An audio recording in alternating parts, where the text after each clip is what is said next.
Dios está en la vida. La palabra y el concepto distorsionan la realidad. Si de un animal que nunca viste te enseñan solamente la cola, no vas a poder saber cómo es el animal. No conoces su conjunto y por lo tanto ni siquiera vas a saber el sentido de realidad que encierra la palabra cola, porque separada de su conjunto pierde la realidad global que le da sentido. La palabra Navidad crea en nosotros una serie de emociones y sentimientos que no tienen nada que ver con la realidad. En la naturaleza no existe la Navidad. La Navidad está programada en la mente cristiana como el Ramadán en los árabes y la Pascua en los judíos. Todo es ilusión de una palabra que crea unos conceptos y unas emociones. De igual manera, en la práctica, la religión no existe, porque en realidad no la constituyen más que un conjunto de palabras y conceptos. ¿Qué tiene que ver la palabra Dios con la realidad? Nos olvidamos de la realidad con la sustancia que la palabra trata de indicar, y nos quedamos con la palabra. Lo que importa no es la palabra, ni el concepto, ni los símbolos. Todos los símbolos son imprecisos, y lo importante es que ellos solamente nos sirvan para ponernos en contacto con la realidad que esconden. Hay que ser conscientes de que Dios no se deja atrapar por conceptos ni encerrar en palabras. Dios no se deja encerrar. En la universidad te enseñan teorías, fórmulas y técnicas, y la teología debería de servir para hacernos ignorantes que cuestionen todo antes de adoptarlo. En la universidad te enseñan, y en la facultad de teología deberían solamente despertarte atacando tus errores y tus fórmulas.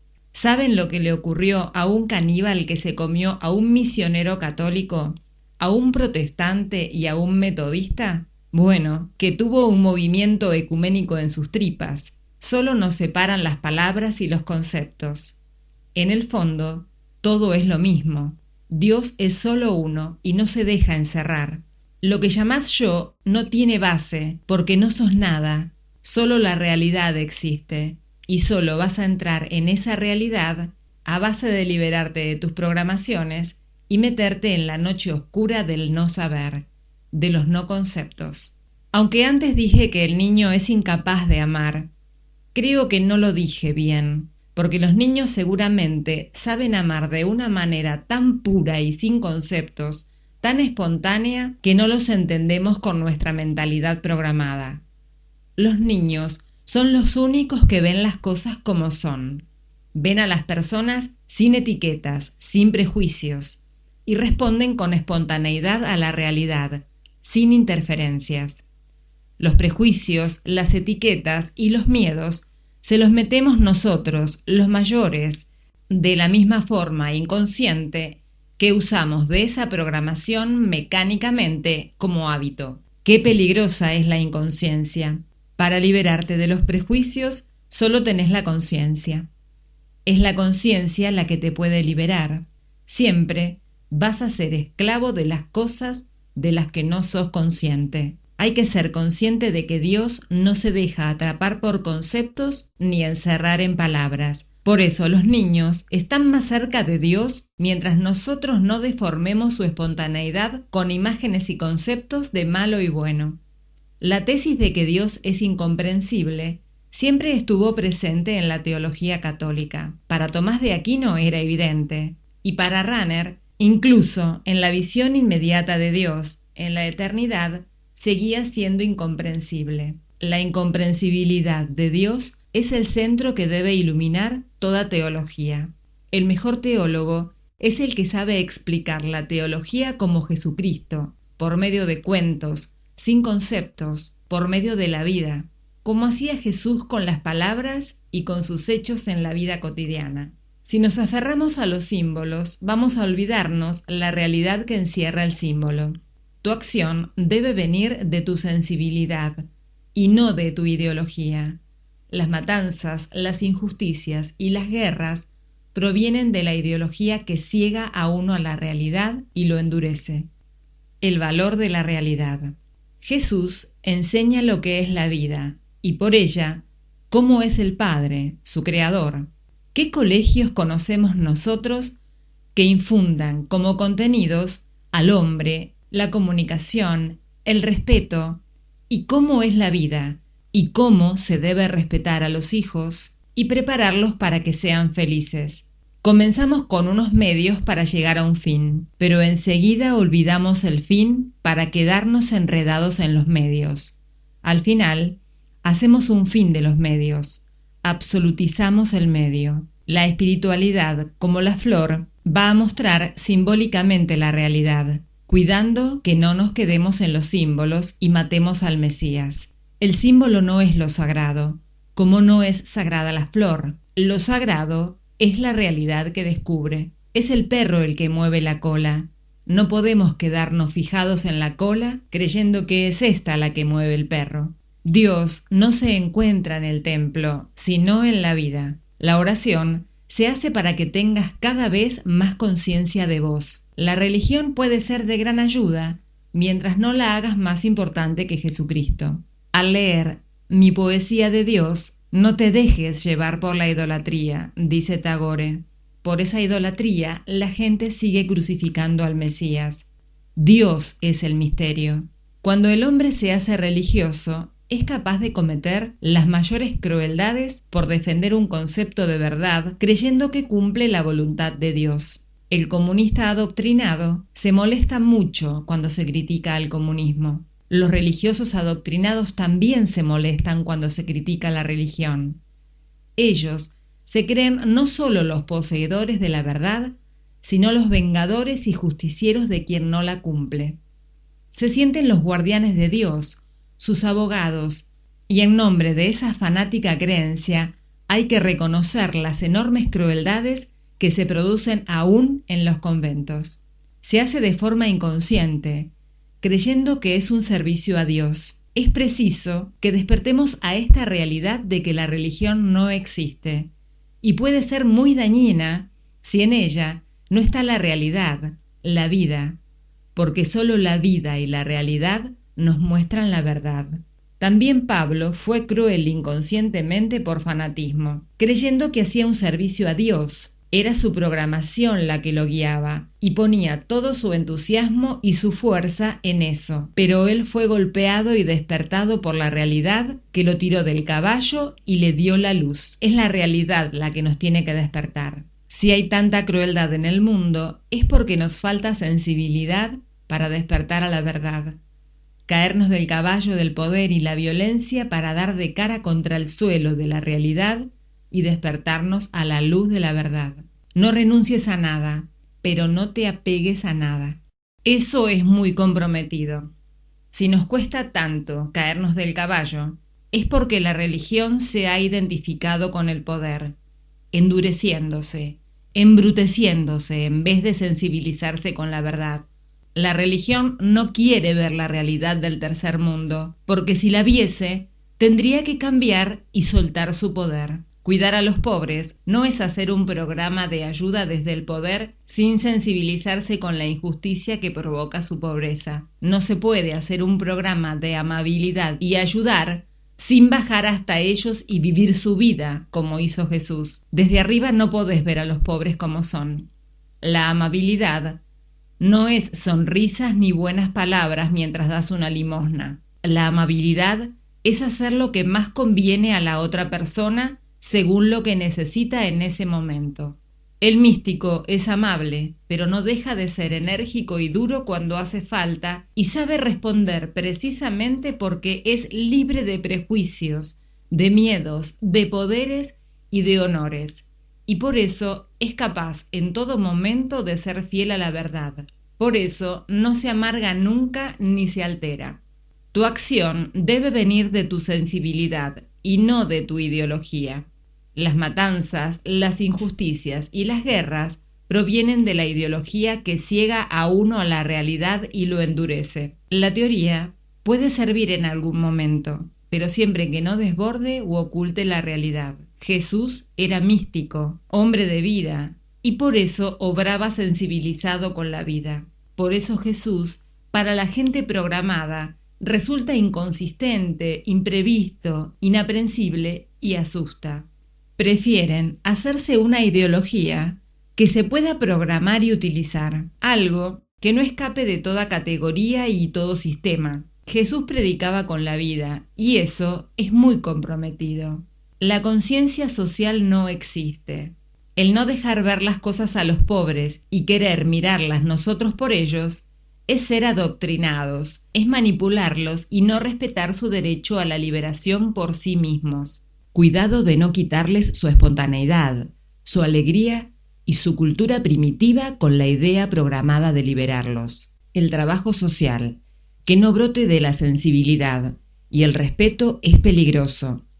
Con el nombre de salvación también existen la utilización, la persecución, la explotación y la crueldad. Yo conocí pobres, muy pobres, que se sentían felices a pesar de que no comían más de una vez al día. Ellos estaban a un nivel espiritual mucho más alto que el mío. Sencillez, alegría y vivir libres de preocupaciones futuras es algo que tiene un sentido mucho más real en los pobres que en nosotros, los programados. Ellos están libres de conceptos. Jesucristo se sensibilizó a la vida y no a la religión. ¿Cómo podés amar lo que no viviste y ni siquiera viste con ojos despiertos? Tu vocación es ser Cristo, no cristiano, ser sensible y abierto a las personas y a la vida. Ser libre, directo, inconsistente, imprevisible, como Él lo fue. Lo que hace falta es estar despierto a la vida. Opción por la verdad. ¿Tomó Jesús opción de clase?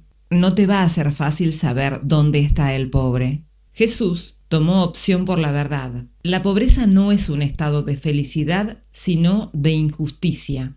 Hay pobres que necesitan que se sea duro con ellos para que despierten. Hay que tratar a cada persona según lo que ella necesita. Sensibilízate con la injusticia siendo vos justo, y así vas a comenzar a comprender la injusticia. El místico es el revolucionario por excelencia. Él no hace nada, porque todo se hace por medio de él. Se deja llevar por una fuerza que ni siquiera puede resistir, la fuerza de la verdad. Hubo místicos violentos, pero ahí no se metía su ego.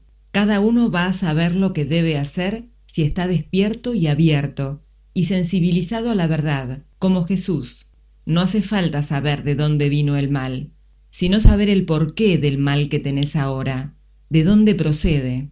Una vez que yo esté sensibilizado con las cosas, con las personas y conmigo mismo, no va a hacer falta que me digan lo que es bueno y lo que es malo, porque me va a ser imposible cerrar los ojos a la realidad.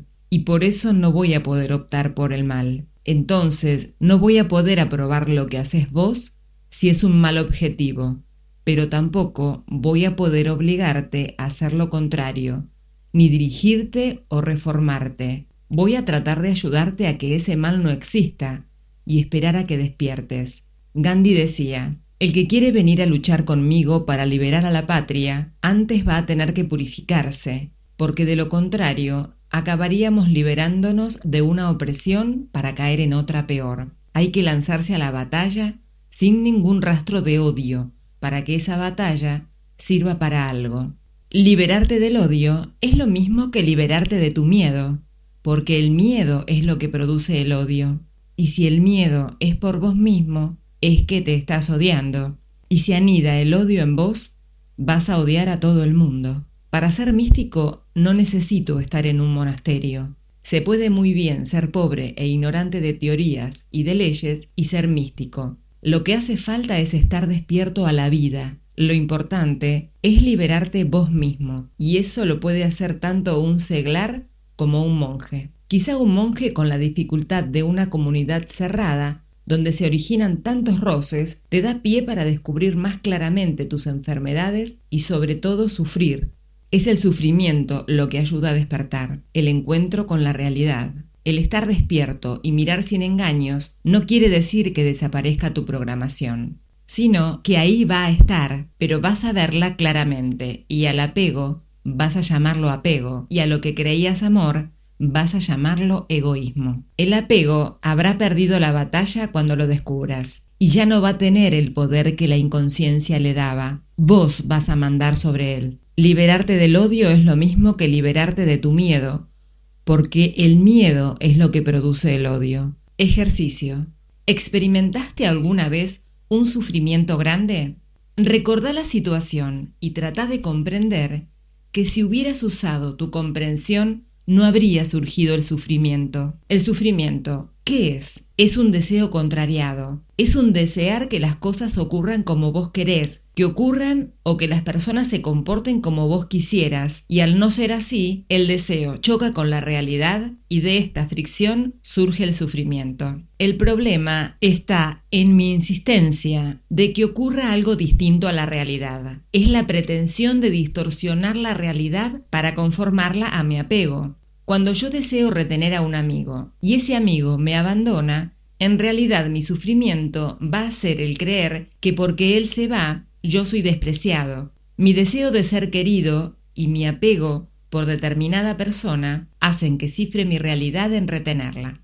Y si yo no lo consigo, mi creencia y mi apego se estrellan contra la realidad. Y esto es el origen del sufrimiento. Lo cierto es que todo es un engaño de la mente. Vos no sos mi felicidad. Es mi ilusión la que me hace creer que si te tuviera a mis pies, yo sería feliz. Lo cierto es que no necesitas de nadie para ser feliz. Y que el amor no es eso. El amor diría, deseo disfrutar libremente de vos sin miedo a perderte. Sé que puedo gozar de tu amistad si la tomo tal cual es. El amor se produce en mí y en vos de una forma distinta, y yo no puedo exigir que sientas lo mismo que siento yo. Vos no podés exigir a nadie que te quiera, pero en cuanto no seas exigente y sueltes los apegos, vas a poder reconocer cuántas personas te quieren así como sos, sin exigirte nada, y vas a comenzar a saber lo que es el amor.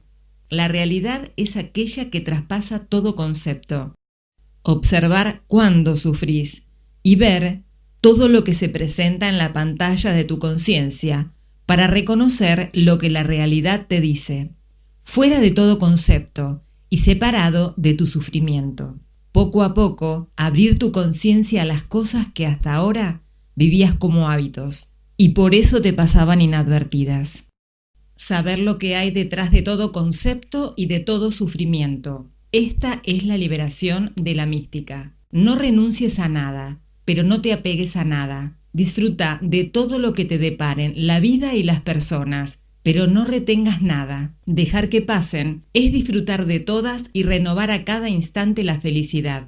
Dios no muere el día que dejamos de creer en un ideal personal, pero nosotros morimos el día que nuestras vidas no están iluminadas por una actitud de admiración de la realidad más allá de la razón, con un respaldo constante renovado cada día. Si no tenemos esto, moriremos. ¿Qué decir del concepto Dios? Los cristianos tenemos que desarraigarnos de los conceptos de Dios, como los ateos, que en eso nos llevan ventaja. Conceptos todos podemos tenerlos, con tal de que no los confundamos con la realidad. El concepto de Dios no deja de ser un concepto de una realidad inefable, y si tenés ese concepto, por lo menos, que sea un concepto de un Dios bueno, generoso, magnánimo y lleno de verdadero amor. Pero por favor, que no sea un concepto tan raquítico que lo convierta en un Dios justiciero, poderoso y vengador. Hagamos por lo menos un Dios más grande y generoso que nosotros. El pintor Peruchini se estaba muriendo y dijo a su mujer: «Déjame en paz, mujer, que quiero saber, tengo la curiosidad de saber qué ocurre si me muero sin confesar. Yo fui de profesión pintor y Dios tiene como profesión perdonar, y espero que Él sea tan bueno en su profesión como fui yo en la mía». Hubo en Oriente muchas personas que fueron iluminadas sin necesidad de tener un concepto de Dios, ni siquiera hablar de Él. El reino de Dios está dentro tuyo. No lo busques ni le pongas etiquetas fuera de vos, porque vas a ser un ídolo. El padre Ranner, al hablar de los sacramentos, dice: no es la invasión de una fuerza divina exterior a vos, más bien es la acción por medio de la cual el cristiano da más fuerza a lo que ya existía ahí. El mundo es el cuerpo de Cristo. El sacramento es una fuerza que da más eficacia a lo que ya existía, a lo que ya tenía. Esta es la forma en que lo expresa Rahner. Rahner es tan radical como es Hans Kung, y sería también condenado si fuese tan fácil entenderlo como lo es Hans Kung. Como ejemplo de lo dicho antes, pensemos en el beso. El beso se considera como el sacramento del amor. Se puede dar el amor sin beso, pero el beso sin amor no es nada. Pero el beso puede dar más significado a un amor que ya tenías. Cuidado entonces con el concepto que tenés de Dios. No te quedes en el concepto. Hay que ir más allá, a la esencia. Cuando el padre ayuda a su hijo pequeño, todo el mundo sonríe. Cuando el padre ayuda a su hijo mayor, todo el mundo llora. No se puede crear una dependencia, ni aun de Dios. Dios quiere que te liberes de esos conceptos para ayudarte a confiar en vos mismo, para liberarte. Recordá aquello de anda a atar tu camello, idiota. Te olvidaste de encontrar quién sos vos. Y en vez de buscar los obstáculos que te lo impiden, clamás a Dios para que te solucione el problema. Buscás la felicidad sin darte cuenta de que es una cosa que ya tenés, y no reparás más que en los obstáculos, sin molestarte en descubrir lo que hay detrás. Toda la creación es cuerpo de Cristo, y vos creés que solamente está en la Eucaristía. La Eucaristía señala esa creación. El cuerpo de Cristo está por todas partes, y vos solo reparás en un símbolo que te está apuntando lo esencial, que es la vida que en la Eucaristía se está anunciando. Sabes que el amor incondicional es el que te ama así como sos, hagas lo que hagas, porque así es como Dios nos ama, y ese es el sacramento de la penitencia que celebra ese amor incondicional. El bautismo es celebrar que el niño viene a Dios, es de Dios, y vamos a celebrar esto con el agua bautismal.